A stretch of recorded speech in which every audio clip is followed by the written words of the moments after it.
শুনলাম মামুন নাকি ধর্ষণ মামলায় গ্রেপ্তার হয়েছে, অন্যদিকে লাইলা অন্য আরেক ছেলের কোলা খেতে ব্যস্ত হয়ে পড়েছে। বাহ, কত সুন্দর, একজন সাজা পাচ্ছে আর একজন মজা নিচ্ছে। শুনলাম মামুনের বিরুদ্ধে ধর্ষণ মামলা করেছে তারই প্রাণপ্রিয় মা থুক্কু, তার স্ত্রী। প্রথমে আমরা জানার চেষ্টা করি ধর্ষণ কাকে বলে, এরপর পুরো বিষয়টা নিয়ে আলোচনা করব। সাধারণত একজন ব্যক্তির অনুমতি ব্যতীত তার সঙ্গে যৌন সংযম বা অন্য কোনো উপায়ে যৌন অনুপ্রবেশ ঘটাকে ধর্ষণ বলে। এইটা যদি ধর্ষণের ব্যাখ্যা হয়ে থাকে, তাহলে লাইলা কিভাবে মামুনের বিরুদ্ধে মামলা করে? লাইলা তো সজ্ঞানে ছয় ইচ্ছায় বিয়ে না করে মামুনের সাথে দিনের পর দিন কাটিয়েছে। তাহলে এইখানে মামুনের দোষটা কোথায়? তুমি তাকে খেতে দিয়েছো বলেই তো সে খেয়েছে। তাহলে কিভাবে করলে তার বিরুদ্ধে ধর্ষণ মামলা? একটা কথা আছে না, খাইলেও পস্তাবেন না খাইলেও পস্তাবেন।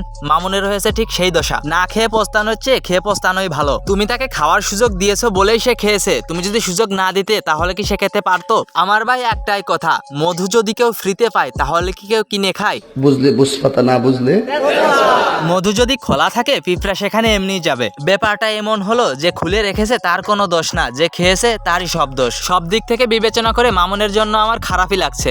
বেচারা এতদিন বিয়ে না করেই খেয়েছে মধু, আর এখন জেলে গিয়ে গরম ডিমের শুভেচ্ছা নিচ্ছে। লাইলা তুমি বড়ই বোকা, মামুনকে দিয়েছো ফ্রিতে মজা, যখন তার তৃপ্তি মিটেছে তখন সে তোমায় ছেড়ে দিয়েছে। নিঃসন্দেহে তুই ঠিক কথা বলেছিস। লাইলা যদি মামুনের বিরুদ্ধে চিটিং এর মামলা করতো, তাহলে পাবলিক মেনে নিত। তা না করে তুমি করলে ধর্ষণ মামলা। এটা কেমন হয়ে গেল লাইলাপা?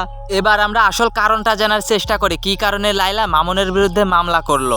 এদের দুজনের স্বার্থ ছিল দুরকম, এজন্য এরা থাকতে পারেনি এক। লাইলা চেয়েছে মামুনকে, আর মামুন চেয়েছে লাইলার টাকাকে। মামুন হয়তো লাইলাকে বিয়ের প্রলোভন দেখিয়ে তার সম্পত্তি কেড়ে নিতে চেয়েছিল। যখন সেটা বুঝতে পেরে তার সম্পত্তি দিতে রাজি হয়নি, তখনই হয়তো মামুন তার সাথে থাকতে চায়নি। আর যখন দেখলো সে মামুনকে পেল না, ঠিক তখনই সে তার বিরুদ্ধে ধর্ষণ মামলা করলো। এটাই হয়তো মামলার আসল কারণ। আপনারাই বলেন, কারণটা নয় অসাধারণ?